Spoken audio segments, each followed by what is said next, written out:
Hello everyone, Rare Model Reviews here, and today we'll be having a look at the high-grade Future Century Maxter Gundam, or is it Gundam Maxter? Either way, this is a P Bandai exclusive, and again, I am struggling to understand why they have been making all these G Gundam kits P Bandai. This thing does not reuse anything from any other kit, and they've done some retail releases of the G Gundam kits. They had about 4 of them, then it just kind of stopped and randomly brought it back, and I don't know, it just feels insulting because I'm gonna spoil it right now. This thing is freaking top notch. And honestly, the last 2 releases for these things have been, and as far as I can tell, all of the Future Century high grades have been great. So, uh, where do I start this thing? The color separation is amazing, first and foremost here. But nice if this little green piece here in the chest was actually clear, but still, nonetheless, looks very good. Only thing I really had to do was a bit of a lining here and there, such as like with the front armors. Those 2 are things I liked. I did stuff like the insides of the thrusters for the backpack and the crouch here. There are quite a bit of stickers. For example, these red pieces here on top of the thrusters here, those are stickers. These black pieces inside the knee pads here, there's a sticker under it, and you put the piece over it, which gives a nice effect. Again, color that in. I believe there's a sticker for the core, the cockpit, but it's like inside the body, so I'll show that off later. Again, this thing's loaded with a bunch of gimmicks, accessories. And of course, you have the cameras on the rear and back. You can barely see the one in the back because it's like kind of really ducked off in it, but it's there. But there's no need for me to go too crazy with all this stuff. So let's go ahead and just get into articulation, shall we? So the head, thanks to being completely unobstructed, good 360. Has some front and back. You can't make it kind of do that. Well, no, I guess you can. The head just really kind of stiff is off, but it gets on a ball joint. So let's again, it was just various amounts of rotation you can do here. Now I think about it, I probably should have colored in these little vents on the side of the head, but it's fine. The arm can, of course, go 360, move out pretty far. Only problem is it kind of wants to knock off the chest piece here, which is in very securely, but it kind of can't be in securely because, of course, spoiler, the transformation. The arm, I believe, can move in a little bit more. It's just, again, kind of obstructed by this big, bulky shoulder armor, which I don't think I really showed off quite the range of movement it has here, although a lot of this movement is more so, again, for the transformation. But there's some movement underneath the shoulder, of course. Now, unfortunately, it doesn't have that extra bit of movement here at the arm, much like the Rose did. But again, that's because of some of the gimmicks this thing has. So this can move, of course, but that's for the transformation, so I'm not going to try to move that thing too much right now. Again, ball joint hand. The chest, it probably could honestly 360, but you have to unpeg it a little bit. Oh, it's on a ball joint. So, nah, I guess it's more so side to side. It's popping off when I'm trying to. It has a bit of side to side. It has some ab crunch. The problem is when you move the chest too much, as you can see, the chest plate here wants to come off, so you can't go too crazy. This thing has no side skirt armor, so this thing can do a split very effortlessly. Where else do we go here? The front armor moves up, and I forget whether they told you to cut the front arm, but this is what they do with a lot of these modern things, where it's the 2 ball joints you wedge in here, and then you cut them out. I'm pretty sure it does tell you to cut it out. In fact, yeah, because there's a gimmick this thing has where I'm moving those, so it has that same. Oop, jeez, that was supposed to happen. Gimmicky thing where you move one leg and they both move together, which honestly kind of annoys me a little bit, but it does what it's supposed to do nonetheless. And unfortunately, the back armor is in place, so it does mess up this thing doing any kind of back kick. But I mean, this is more of a boxer than a MMA fighter, so leave all the back kicks and whatnot to the Burning Gundam, right? So again, I classify this as perfect articulation. It's flawless. The only thing it doesn't do is any sort of toe bends or anything like that. But again, as you can see here, it moves up and back quite a bit. 360, of course. Decent amount of wiggle. The ankle guard here can move. And I believe that's really it for articulation. I don't think I missed out on anything. So again, this thing just looks amazing.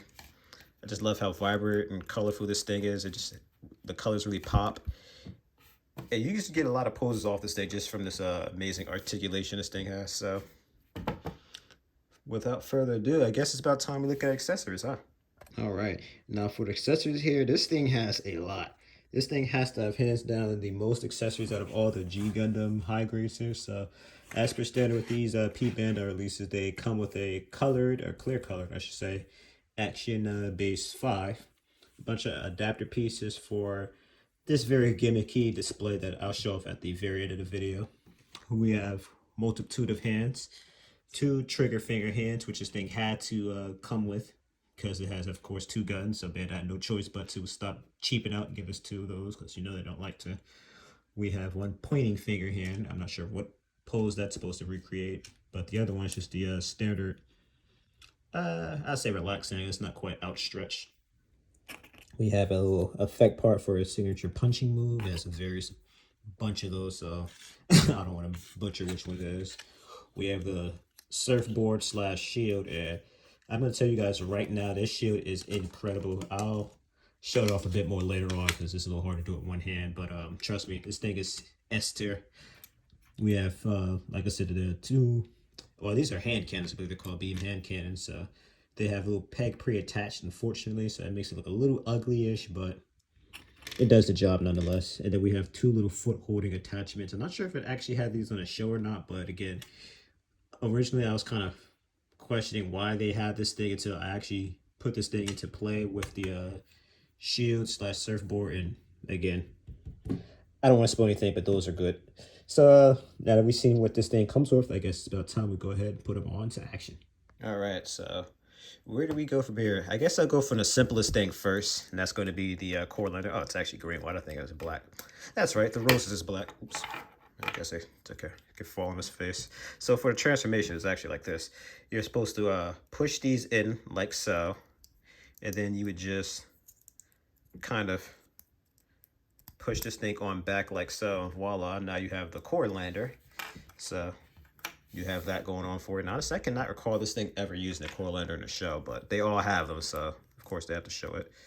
So to transform it back, I use some tweezers here to kind of pry that thing out because it's a very narrow space, but you, of course, would simply push that thing on in there and then run it up on that track. And then, of course, push it on back and shove it right on back inside the back there. As you can see, there's like a little indentation there and kind of a bit of a peg right there above the cockpit. So it'll just come in like so, and that thing is in there. This thing's not coming out.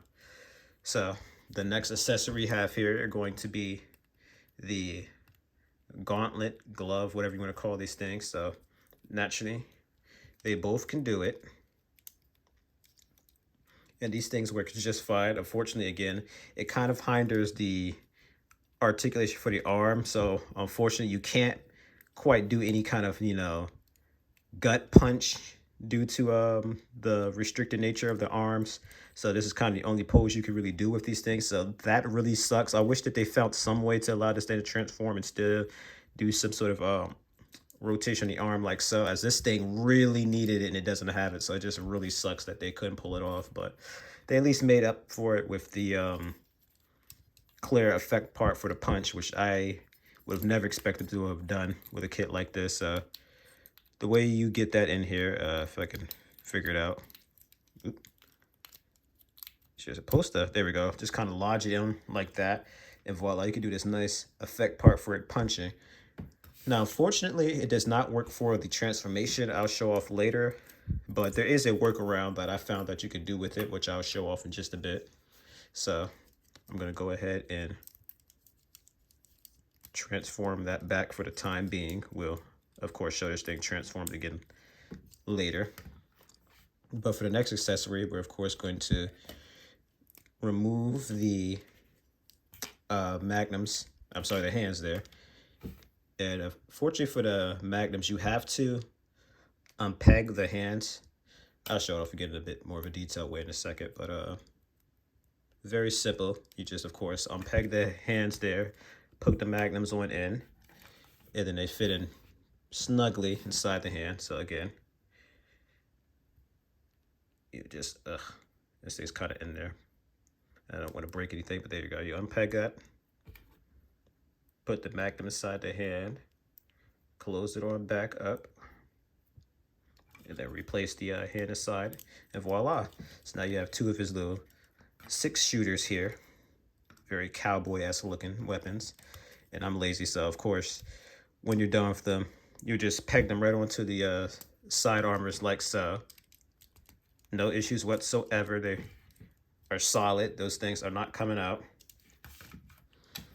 And of course, you have both the other hands for whatever little alternate poses you want to do with this thing, with these. So next up, we have the shield. Actually, I'm going to have to unpack the at least one of these hands for this shield here, which actually came out very well. I do not believe I need to do anything too crazy with the shield here, but I'm going to tell you guys right now, this shield is S tier. This is hands down the best shield I've ever seen on a kit from every grade. First and foremost, the handle here can move. It is secondly, although it doesn't have the typical little ball joint attachment or anything like that for the shield, it can hold it in the hand as God intended, and it can do it just fine. As you can see, nothing's locked in, no pegs or anything. It holds it in perfectly. And due to the fact that this thing has that little move boot gimmick here, again, this is an assortment of different poses you can do with the shield, surprisingly, with it. You can hold it backhand like this, and this is where all the potential really shines, as now you can hold the shield straight forward, which is something they tried to do with a lot of the original Massacres, but it did not work at all. It just fell flat on his face, but oops. Hey, not yet, buddy. Put them away. But you can actually move the shield in like so. And although it seems a little loose and floppy now, all you do really, all you do is push in the ball joint in the arm, and this kind of stiffens it up quite a bit. And again, putting this back on. That's the only problem though. Sometimes it does unpeg like so, the shield. But again, you push that in, get it a lot more stiffer, and you can just push the shield straight forward. And again, just do a lot more traditional poses with the shield actually being held straight out. None of that, you know, having to have the shield sideways like that. Again, you move it the wrong way like I have, it'll kind of push out like so, but I can't understate how amazing this shield is for just like holding poses. And of course, if I wanted to, again, this is how much I love this shield. I'm willing to sit here and waste time just showing off how amazing it is. Although technically, usually the shield's held on the other end, and whoa, I can't believe that just came out. There we go. Again, you can just do lots of dynamic poses with this shield as a result. And honestly, I don't remember this thing even really using the shield as a shield in the show. I remember using it as like a little boogie board, but yeah, again, it's just like a lot of dynamic poses you could do with this thing because how amazing this shield is.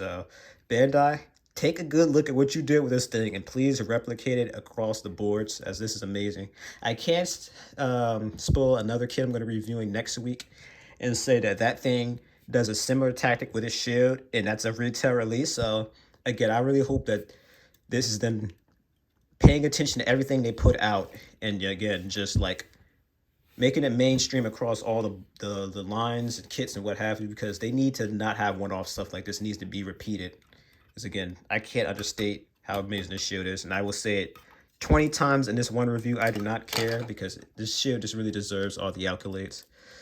So moving on along here, we're going to go ahead and cover the boogie board.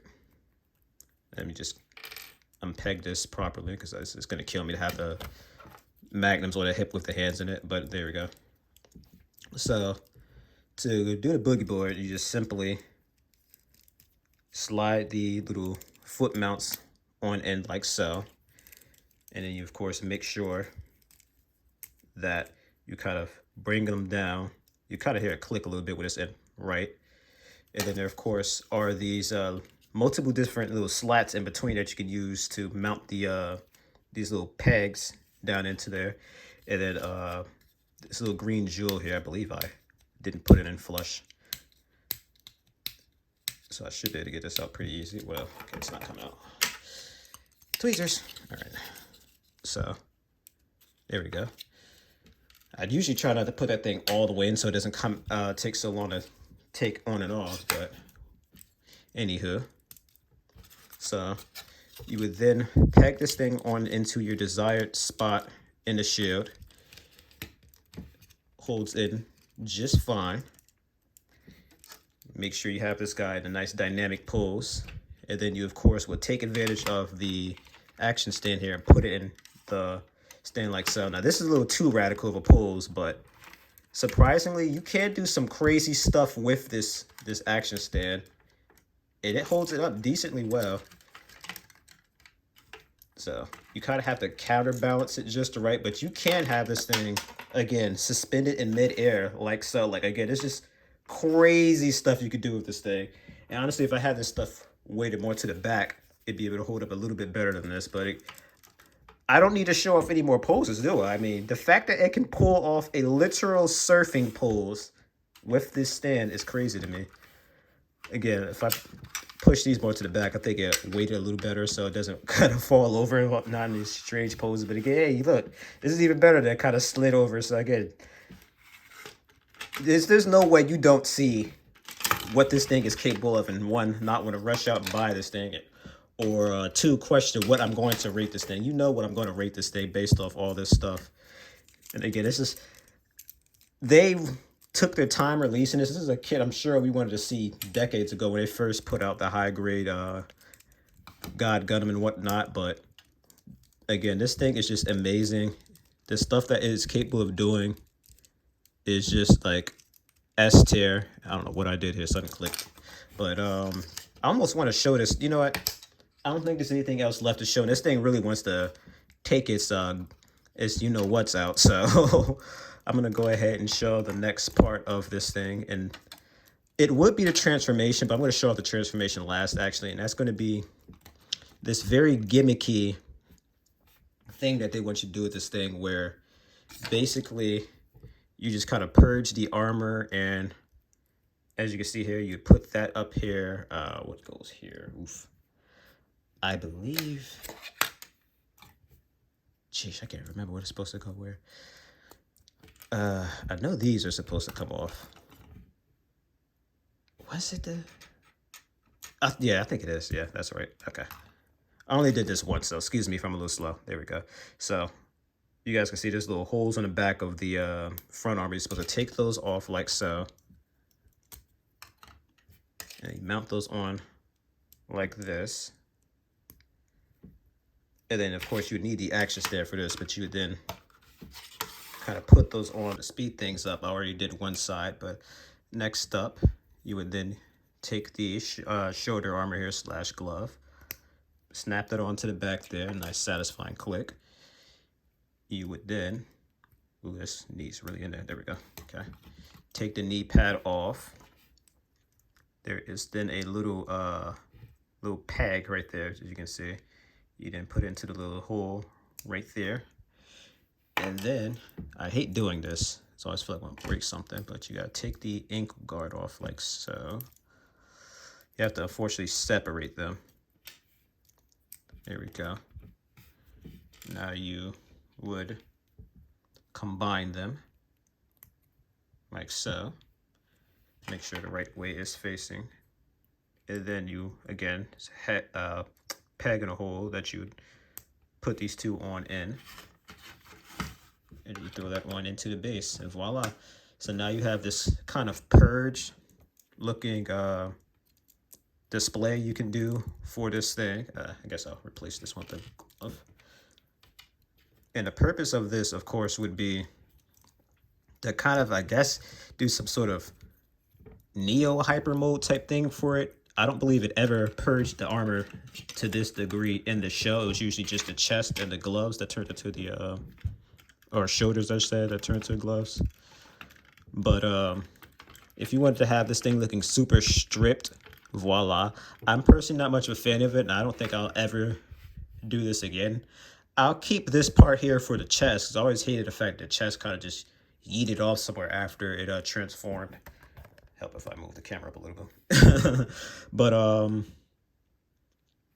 not much a fan of the ankle guards and the knees and the front armor coming off, as this would look a little bit cooler if it weren't for the fact that the rear armor didn't come off. So it kind of makes it like as you're wearing a diaper a little bit. It just overall looks a little too Spartan and skinny looking. And I don't really like the way the knees look. So the knees look a little too flat. And of course, we have this horrible little seam liner. I mean, I guess you'd be able to kind of cover that seam line up. if you're like really good at that kind of stuff. But then again, the ankles, they just look a little too, again, like Spartan, you know, it makes the thing look a little narrative Gundam, if you know what I mean. So again, I wouldn't really use this transformation again in the future, but of course, I'm going to make this guy whole again. And I'm going to show off one last thing you can do with this thing before I end this thing with a size comparison. So in the meantime, I guess I'll use that as an excuse to just say the verdict, because I've already shown enough. I already technically shown the transformation. I just want to show it off with the gloves on, really, and the complete look or whatever. But anyway, this thing's S tier. This thing really is. I do not regret getting this thing at all. And I've said it when I was unboxing this thing. I'm going to say it again. The Maxter is my favorite of the Shuffle Alliance G Gundam Gundams. So for them to do my guy this much justice, I'm just like, you know, ecstatic. I still would have loved that they went ahead and made the Master Grade like they're supposed to, like 20 years ago, before they just randomly kind of said, eh. But again, this thing just looks fantastic. The proportions are like perfect. The accessories on this thing are like off the charts. There's just so much you can do with this thing. I just am in love with this thing. So to go about the transformation for the gloves, first and foremost, you actually have to transform them. I thought it goes over the whatever you'd call these gauntlets, whatever, but no, yeah, you have to kind of de-transform them. Again, there's a little peg here that goes to the hole there. So you go ahead and line those up, snap that on in. You then move down this little piece of the shoulder armor and then the thruster in like so. So now it has a, you know, turbo punch. Then we're gonna go ahead and do the same thing on the other end.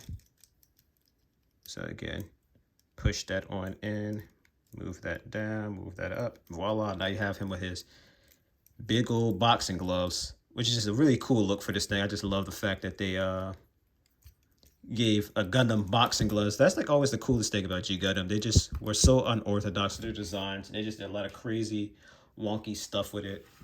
So for the final thing you can do with the Maxter here, you can actually go ahead and do the pose for, I believe it's the Gigaton punch. So you take advantage of this little accessory piece that was formerly for holding the leg parts or whatever. You can go ahead and throw it on into the stand like so. And then you can kind of cheat. And again, with this little stand or whatever, you can now have it do it as a signature punch with the boxing glove. So of course it doesn't stick in like it did with the other assortment of this thing, but for the most part it does the job for me. So if you want to have the big pink beam effect part for punching, you can indeed do so. So again, I said it once, I'll say it again, the Maxter is S tier. Highly recommend this thing to fans of the show, fans of the Gundam like me, and really just anybody who wants something cool and unique to throw on their shelf next to the other high grades. So I'm going to end this thing on with a pretty loose size comparison. I'm not going to go too crazy. I just want to show him off with his fellow Shuffle Alliance Gundams. I'm going to stand them up as tall as I can, of course. Get this guy out of its super dynamic pose I had him on in a shelf with. But standing him as tall as I can. It appears that the rose here is a little bit taller than the Maxter, but that's because that big old hat it has. And then carefully moving this thing's arms down, they are really stiff. Oh my gosh. There we go. And then standing him up. So of course this is the real grade, not the high grade, but it's what I have here, so this is what I'm going to work with. So it appears that the God Gundam is the tallest of the group by a smidge, but he is the star of the show, so of course he is. And then Maybe the high grade might have been a bit more in size with these things. They might have made the real grade a little bit bigger than it probably should be, just so they can get all the proportions and all that just right. But I don't think there's anything really else to say. I already said I recommended it. At this point, I'm just gonna go ahead and give my goodbyes. So again, thank you guys so much for watching. If you enjoyed what you saw here, please give me a like and consider subscribing. It's basically just a free way of following me so you can stay up to date with all my videos, reviews, and what have you. And tell me what you think in the comments. Are you a fan of this thing? Do you have one? Anything you have to say, please let me know, or just discuss among each other. I love to see the communication, feedback, and all that in the comments. And as always, this has been Rare Mod Reviews, and I'll see you guys in the next review.